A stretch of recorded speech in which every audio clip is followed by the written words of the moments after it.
धर्म नगरी चित्रकूट भगवान राम की कर्मस्थली है और इसके साथ साथ उन अनगिनत साधु संतों की भी कर्मस्थली है जो यहाँ आकर आध्यात्मिक शांति के लिए लगातार तप करते हैं। और चित्रकूट आने वाले लोगों की भी यही कामना होती है कि वह भगवान कामतानाथ के दर्शन करें, परिक्रमा लगाएं और यहाँ के कण कण में मौजूद भगवान राम को महसूस कर सकें।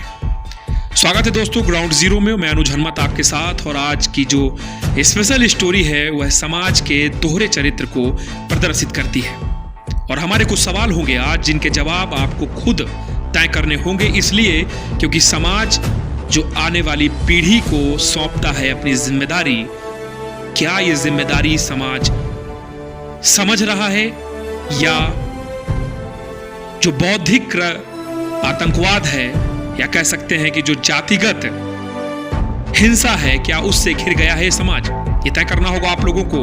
और मैं आज बात करूंगा उन दो व्यक्तित्वों की जिनके अंदर चित्रकूट का कहा जाए तो इन दो व्यक्तित्वों ने चित्रकूट को पीछे करने का काम किया, या कहा जाए कि इन दो व्यक्तित्वों ने चित्रकूट के आध्यात्मिक पटल पर ऐसा कलंक लगा दिया कि जिसे आज तक धोया नहीं जा सका।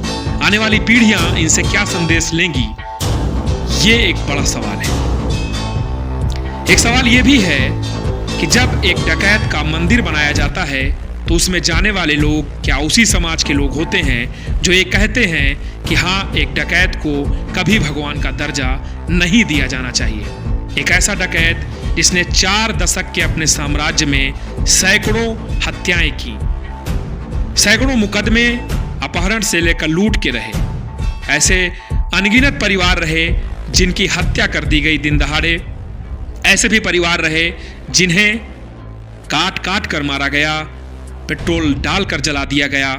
ऐसे लोग भी रहे जिनका अपहरण करके उनकी हत्या कर दी गई। एक ऐसा डकैत जिसके समानांतर समय चलता था।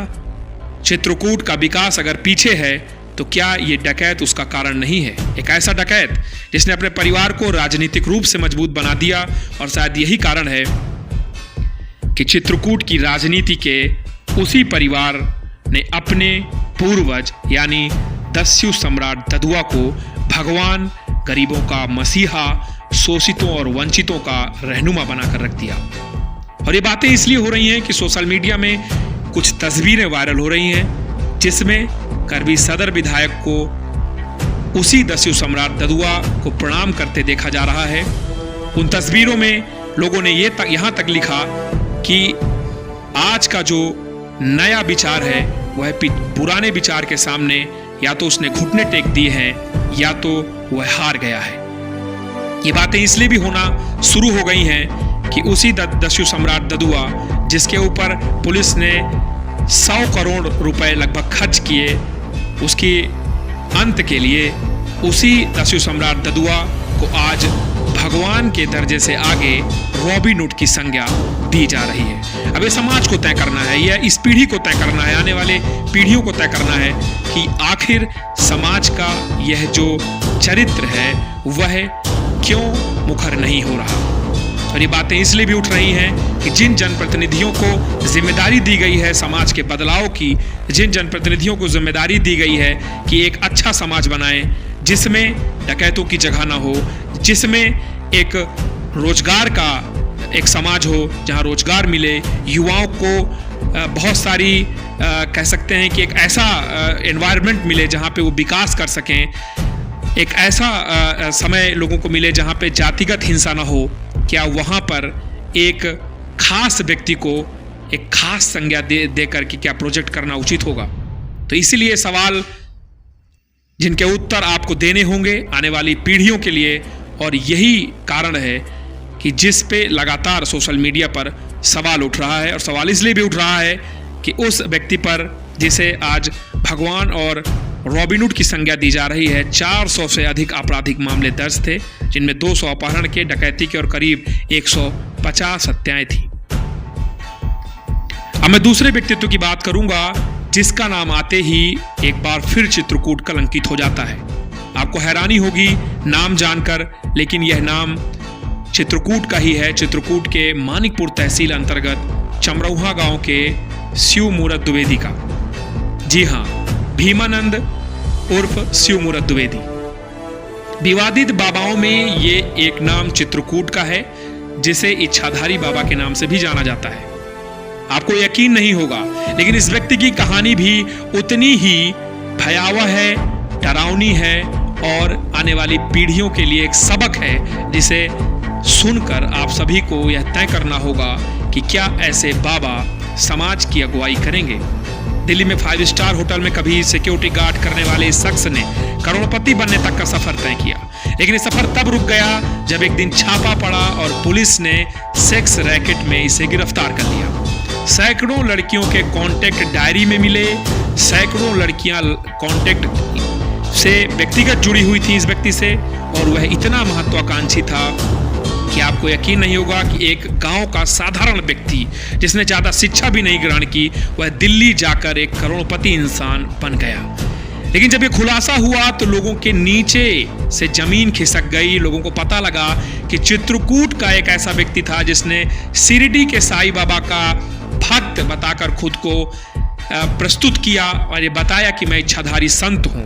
जगह जगह जाकर सत्संग करने लगा, लेकिन एक चेहरा ऐसा भी था जिसमें अगर मैं कहूं तो लोगों को ये लगेगा कि लोगों को इस घिनौने कृत्य से लोगों को जानकारी नहीं थी उस समय, लेकिन जैसे ही खुलासा हुआ लोग सिहर गए।